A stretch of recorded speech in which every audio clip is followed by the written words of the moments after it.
जब परमेश्वर अपने लोगों को मिस्र से निकालकर कनान ले जा रहा था, तो आप जानते हैं कनान को परमेश्वर ने बहुत बार इस तरह कहा था, प्रतिज्ञा किया हुआ देश।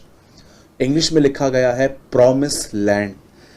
परमेश्वर ने इज़राइल के लोगों से वादा किया था कि वो उन्हें मिस्र से निकालकर वो उन्हें एक ऐसे देश में ले जाएंगे जिसका नाम कनान भी है, अब हम उसे इज़राइल भी कहते हैं, लेकिन परमेश्वर ने उन्हें एक और नाम दिया था जिसका नाम था प्रतिज्ञा किया हुआ देश, प्रॉमिस लैंड। अगर परमेश्वर ने उन्हें यह कहा था कि मैं तुम्हें एक ऐसे देश में ले जा रहा हूं जिसके बारे में मैंने प्रतिज्ञा की थी, तो मेरे भाइयों और बहनों इस बात को याद रखिए, जब वो लोग उस देश में गए तो वो देश पूरी तरह से खाली नहीं था कि परमेश्वर ने उनको कहा कि देश पूरा खाली पड़ा है, जिस ट्राइब को, जिस ग्रुप को जो चाहिए जमीन ले लो। क्या आप इस बात को जानते हैं? उस जमीन पर दानव और बहुत सारे लोग उस जमीन पर कब्जा करके बैठे थे। आप जानते हैं, भले ही परमेश्वर ने पुराने नियम के अंदर प्रतिज्ञा की थी कि मैं वादा किया था कि मैं तुम लोगों को एक देश से निकालकर दूसरे देश में ले जाऊंगा, और जो दूसरा देश था उसका नाम था कनान, और परमेश्वर ने उसे प्रतिज्ञा किया हुआ देश भी कहा था। लेकिन जब वो वहां पर गए तो वो देश खाली नहीं पड़ा था कि तुम जाओ और जिस भी ग्रुप को जो चाहिए आप ले लो। वहां पर दानव थे, उन दानवों को मारना था, खत्म करना था, उसके बाद उनको वो जमीन मिलने वाली थी। मैं आपको बताना चाहता हूं मेरे भाइयों, मेरी बहनों, जैसे पुराने नियम में जमीन के ऊपर दानव बैठे थे, उनसे लड़ना था और उस जगह को कब्जा करना था, पजेस करना था, वैसे ही मैं आपको बताना चाहता हूं नए नियम की प्रतिज्ञाएं भी हैं जो ऐसे ही पूरी नहीं होती हैं, क्योंकि वो लिखी गई है। आपको एक लड़ाई लड़नी है और वो लड़ाई है आपको खुद से लड़ना है। एक सिंपल उदाहरण मैं आपको देना चाहता हूं। अगर आप में से कोई भी तंगी में चल रहा है, फाइनेंशियल डिफिकल्टीज पे चल रहा है, और आपने परमेश्वर के वचन में यह पढ़ा है कि परमेश्वर अपने महिमा के धन से मेरी सारी कमी घटी पूरी करेगा, मेरी कमी घटी पूरी करेगा, ये आपने पढ़ लिया। ये पढ़ने पर पूरा नहीं होता है, इस पर आपको ईमान रखना पड़ता है, ट्रस्ट करना पड़ता है कि परमेश्वर मुझे ब्लेस करेंगे।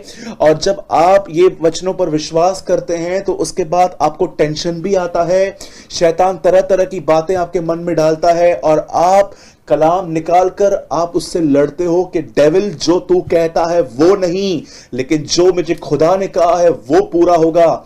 ये लड़ाई आपको लड़नी है, और एक दिन ऐसा आएगा जैसे यहोशू ने उन दानवों को खत्म कर दिया और जगह ले ली, वैसे ही आप भी, जब आप शैतान के विचारों से लड़ते लड़ते विश्वास में कायम रहोगे, एक दिन आप भी देखोगे कि सब कुछ वो जो शैतान ने रखा है खत्म हो जाएगा और परमेश्वर की प्रतिज्ञाएं पूरी होंगी। मेरे भाइयों, मेरी बहनों, पुराने नियम में वे लड़ते थे दानवों से, नए नियम में आपको लड़ना है अपने अविश्वास और शैतान के द्वारा दिए गए विचारों से, वचन के द्वारा। कई सारे लोगों की जिंदगी में प्रतिज्ञा पूरी नहीं होती। क्यों पूरी नहीं होती? उसका रीजन क्या है? मैं आपको बताना चाहता हूं। वो नए नियम में एक जगह पे समझाया गया है, बताया नहीं गया है, समझाया गया है। जरा सोचिए, जब पतरस ने यीशु मसीह को पानी पर चलते हुए देखा, पतरस ने कहा तू है तो मुझे कह, मैं भी आऊंगा। और प्रभु ने कहा आ। मैं कहता हूं ये सिर्फ एक कमांडमेंट नहीं थी, ये एक प्रॉमिस भी था, आ मैं संभाल लूंगा। पतरस जब तक यीशु मसीह की तरफ देख रहा था वो विश्वास में फिक्स था, वो चल रहा था, पर जब उसने हवाओं को देखा, वही कमांड, वही प्रतिज्ञा फेल हो गई, और वही पतरस जो पानी पे चल रहा था वो डूबने लग गया। बाइबल बताती है सुने हुए वचन से कोई लाभ नहीं पहुंचा, क्योंकि वो विश्वास के साथ बैठा ही नहीं। मेरे भाइयों, मेरी बहनों, लड़ना सीखिए। पबजी खेलना, सेल्फीज निकालना, घर पे बैठ के सारा दिन टीवी देखना, हमने बहुत समय इसमें बर्बाद कर दिया है। हमने गप्पे मारने में, यीशु के नाम से संगति, लेकिन फोन पे बातें सब यहां वहां की, हमने बहुत अपना समय इन चीजों में बर्बाद कर दिया है। मैंने अपनी आंखों से ऐसे लोग देखे हैं जो फोन पे संगति करते हैं, ऑनलाइन फेलोशिप करते हैं। मैं आपको बताना चाहता हूं, कई जो लोग हैं वो यीशु मसीह के नाम से शुरुआत करते हैं, वो जय मसीह बोलते हैं, लेकिन बातें सारी यहां वहां की, सिर्फ बुराइयां, ये बिलीवर ने ऐसा किया, ये पास्टर ने ऐसा किया। मेरे भाइयों और बहनों, जरा देखिए यीशु मसीह ने क्या कहा, जहां दो लोग जमा होंगे मैं उनके बीच में रहूंगा। बाइबल में ऐसा कोई वर्ड नहीं है। बाइबल बताती है जहां दो लोग मेरे नाम से जमा होंगे। क्या है उसके नाम का अर्थ? मती में लिखा गया है, तू उसका नाम यीशु रखना, क्योंकि वह अपने लोगों को उनके पापों से छुड़ाएगा। जब दो लोग इस इंटेंशन से जमा होंगे कि हमें दुआ करनी चाहिए ताकि हम पाप से आजाद हो, ऐसी संगतियों में खुदा रहता है। भूल जाइएगा, अगर आप दो